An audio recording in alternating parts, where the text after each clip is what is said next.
Las universidades del mundo enseñan contabilidad, derecho, ingeniería, medicina y literatura. Forman especialistas técnicos con una profundidad que ninguna generación anterior había tenido acceso a adquirir de manera sistemática. Pero existe un conjunto de principios sobre el funcionamiento real del poder, la influencia y la acumulación de recursos en el mundo moderno que no aparece en ningún plan de estudios oficial, que no se enseña en ningún seminario de ética empresarial y que los profesores raramente mencionan no porque lo desconozcan, sino porque su transmisión formal violaría las narrativas meritocráticas sobre las que las instituciones educativas construyen su legitimidad.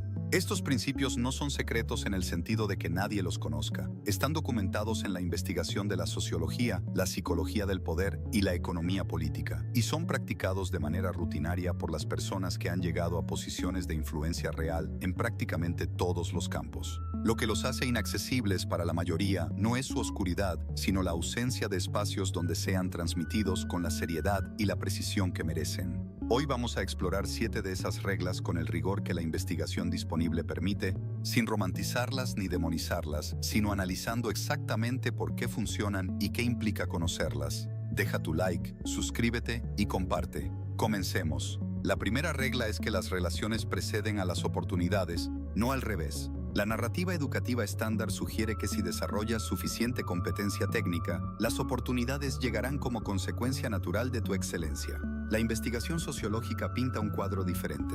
El estudio de Mark Granovetter sobre cómo las personas encuentran empleo, publicado en el American Journal of Sociology en 1973 y convertido en uno de los artículos más citados de la historia de la sociología, documentó que más del 50% de los empleos de alta calidad se obtienen a través de contactos personales y que la mayoría de esos contactos son vínculos débiles, conocidos periféricos que operan en redes diferentes a la propia y que tienen acceso a oportunidades que el círculo cercano no conoce.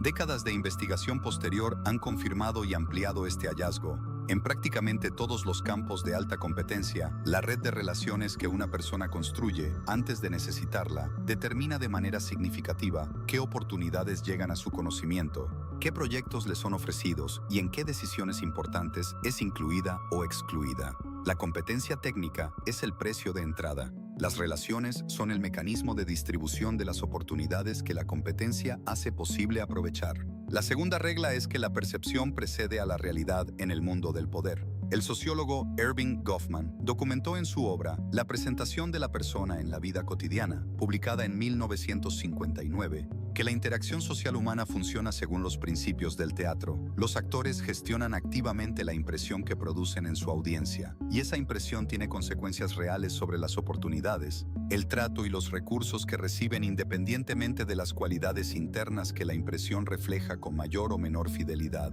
Esto no es una invitación al fraude ni a la impostura. Es el reconocimiento de que la manera en que presentas tu trabajo, tus ideas y tu presencia tiene un impacto sobre cómo son recibidos que es independiente de su calidad intrínseca. Un proyecto excelente presentado de manera deficiente será con frecuencia rechazado en favor de un proyecto mediocre presentado con maestría.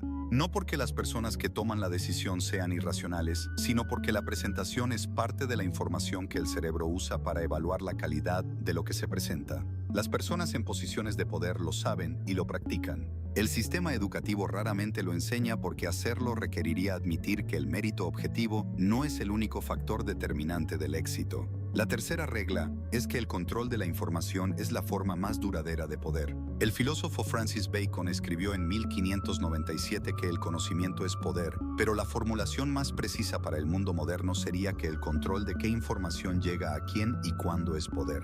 El sociólogo Michel Foucault documentó en sus análisis de las instituciones modernas que el poder no se ejerce principalmente a través de la fuerza, sino a través del control de los discursos, es decir, de las narrativas y los marcos de referencia que determinan qué preguntas se hacen, qué respuestas se consideran legítimas y qué realidades son visibles o invisibles para los diferentes actores del sistema. En términos más concretos y menos filosóficos, esto significa que las personas que tienen acceso a información que otros no tienen, que entienden qué información compartir con quién y en qué momento, y que son capaces de enmarcar la información de maneras que activan los marcos cognitivos que les favorecen, tienen una ventaja estructural sobre quienes simplemente producen trabajo de calidad y esperan que ese trabajo hable por sí mismo.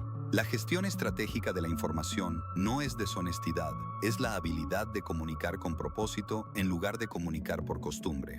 La cuarta regla es que las instituciones sirven a quienes las conocen por dentro, no a quienes las usan desde fuera. El economista James Q. Wilson, en su análisis de las burocracias modernas, documentó que todas las organizaciones grandes, ya sean empresas, gobiernos o universidades, desarrollan con el tiempo culturas internas, normas no escritas y redes de influencia informal que determinan cómo se toman realmente las decisiones de manera mucho más poderosa que los organigramas oficiales y los procedimientos formales. Las personas que ascienden en esas organizaciones no son necesariamente las más competentes según los criterios formales. Son las que entienden la cultura real de la institución, identifican a los actores con poder informal y saben navegar las redes relacionales que determinan quién es promovido, qué proyectos reciben recursos y qué ideas llegan a los oídos correctos. Este conocimiento institucional, que los iniciados llaman inteligencia política en el sentido organizacional del término, no se enseña en ningún aula precisamente porque su transmisión explícita haría visible un sistema de distribución del poder que las instituciones prefieren presentar como meritocrático y transparente. Deja tu like, suscríbete y comparte. La quinta regla es que la paciencia estratégica es una ventaja competitiva de primer orden en un mundo de gratificación inmediata. Walter Mischel, de la Universidad de Stanford, documentó en sus estudios longitudinales sobre el autocontrol que la capacidad de diferir la gratificación en la infancia predecía de manera significativa los resultados académicos, profesionales y relacionales en la adultez, décadas después del experimento original. Pero la versión organizacional y estratégica de este principio va más allá del autocontrol individual. Los actores más poderosos en cualquier campo tienen con frecuencia horizontes temporales significativamente más largos que sus competidores, lo que les permite tomar posiciones estratégicas que producen pérdidas o costes en el corto plazo, pero que generan ventajas estructurales en el largo plazo que sus adversarios, enfocados en el siguiente trimestre o en la próxima negociación, no están dispuestos a aceptar. Warren Buffett describió este principio con precisión cuando dijo que el mercado de corto plazo es una máquina de votar, pero que el de largo plazo es una máquina de pesar. Y la misma lógica se aplica a las relaciones de poder en prácticamente todos los ámbitos de la vida social y profesional. La sexta regla es que la reputación es un activo que se construye en décadas y se destruye en horas, y que su gestión activa es trabajo permanente. El economista y teórico de juegos Robert Axelrod demostró en sus simulaciones sobre la evolución de la cooperación que en sistemas donde los actores interactúan repetidamente, la reputación de cumplir los compromisos y de tratar bien a los aliados es el factor más determinante del éxito a largo plazo, superando en importancia a la inteligencia, la agresividad o la habilidad táctica en interacciones individuales. La investigación de la psicóloga Dacher Keltner de la Universidad de California en Berkeley sobre las dinámicas del poder en grupos documentó que las personas que ascienden de manera duradera en las jerarquías sociales y organizacionales son consistentemente las que combinan competencia con conductas prosociales que generan confianza, mientras que las que ascienden mediante comportamientos agresivos o de explotación tienden a perder su posición una vez que la red de relaciones que dañaron en el ascenso tiene oportunidad de reorganizarse en su contra. La reputación no es solo la percepción que otros tienen de ti, es el conjunto de expectativas que determina qué colaboraciones te son ofrecidas, qué compromisos otros están dispuestos a asumir contigo y qué recursos fluyen en tu dirección cuando los necesitas. La séptima regla, y quizás la más contraintuitiva de todas, es que el poder real no se anuncia, sino que se ejerce, y que la necesidad de anunciarlo es frecuentemente señal de que se está perdiendo. El historiador Robert Caro, cuya monumental biografía de Lyndon B. Johnson es considerada el análisis más penetrante del poder político americano del siglo XX, documentó que los actores de mayor poder real en el Senado americano durante la era de Johnson eran precisamente los que menos hablaban en público sobre su influencia y los que con mayor cuidado evitaban las confrontaciones directas hasta que el momento y la posición eran tan favorables que el resultado no ofrecía duda. El psicólogo Dacher Keltner, en su investigación sobre la paradoja del poder, documentó que las personas que alcanzan posiciones de influencia real a menudo exhiben menos de las señales externas de poder que sus subordinados esperarían, precisamente porque su seguridad en la posición no requiere la validación de esas señales. La regla práctica que emerge de esta investigación es que quien más necesita señalar su poder frente a otros suele ser quien menos poder real tiene.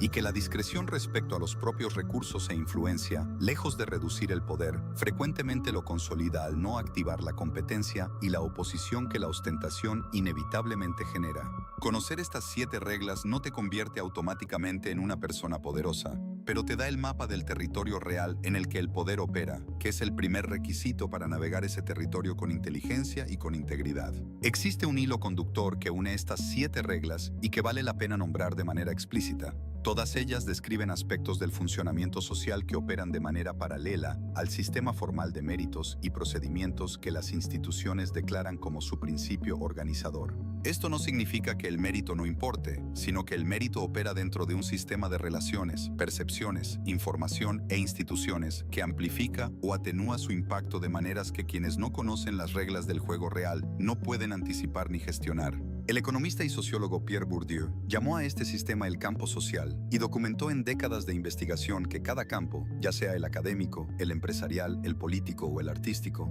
tiene sus propias reglas específicas de funcionamiento que sus participantes aprenden de manera progresiva a través de la experiencia, pero que quienes provienen de entornos donde esas reglas se transmiten de manera explícita desde temprano, tienen una ventaja de partida que el talento solo raramente compensa por completo.